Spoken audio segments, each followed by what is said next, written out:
En ce moment même se finit la COP29, la conférence de l'ONU sur le climat. Bon, entre nous, on est d'accord que personne ne savait qu'elle avait commencé. Hein. Ouais, à ce stade, c'est plus une conférence, mais un éjaculateur précoce. Et dans les deux cas, ils cherchent des excuses pour justifier leur manque de résultats.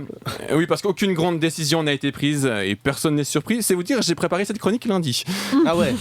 Oui, pour nous, les chroniqueurs, une conférence sur le climat, c'est l'équivalent de l'horoscope pour les journalistes du 20 minutes. Hein. Tu peux écrire n'importe quoi. De toute façon, les gens que ça intéresse ont abandonné tout espoir dans leur vie. C'est la 29e conférence sur le climat. 29. Mais comment vous voulez qu'on se renouvelle dans nos blagues, hein? Ils auraient dû s'arrêter à la COP27. Ils l'avaient organisé à Dubaï. C'était le summum de l'humour. Hein. S'ils s'étaient arrêtés là, ils seraient partis au sommet de leur art, comme Pierre Desproges. Là, on suit plutôt la trajectoire de Gad Elmaleh. Hein. Il y a un petit air de déjà-vu. Cette année, la conférence, elle a lieu à Bakou, en Azerbaïdjan. Tu sens qu'ils arrivent à court d'idées. Hein. Moi, je vous dis, dans 2 ans, ils l'organisent au chalet à Gobet. Je les attends. La première conférence sur le climat, elle a eu lieu en 1995. Hein. L'année prochaine, ça fera 30 ans. 30 ans sans avancée concrète. Après, moi qui ai 28 ans, ça me rassure un petit peu. Ça veut dire que je suis pas le seul à voir la trentaine se rapprocher sans rien avoir accompli dans ma vie. Mais bon, avec Alexis, j'ai pas besoin Voilà, d'accord. j'étais sûr qu'il allait pas. Il la clash. C'est bon. Lui, la trentaine, il la voit carrément s'éloigner.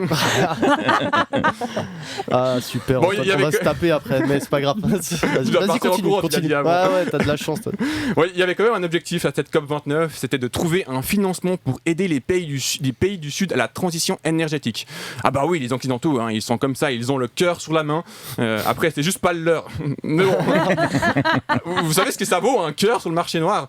Alors, je sais pas précisément, mais ça vaut cher. Enfin, pas le mien. Je fais des chutes de tension tous les 2 jours. Vivre avec mon cœur, c'est comme parcourir le Val de Travers avec une voiture solaire. Faut s'attendre à quelques arrêts. Bon, je sens que je suis un peu en train de vous perdre, mais c'est aussi à ça qu'on reconnaît un occidental à une conférence sur le climat.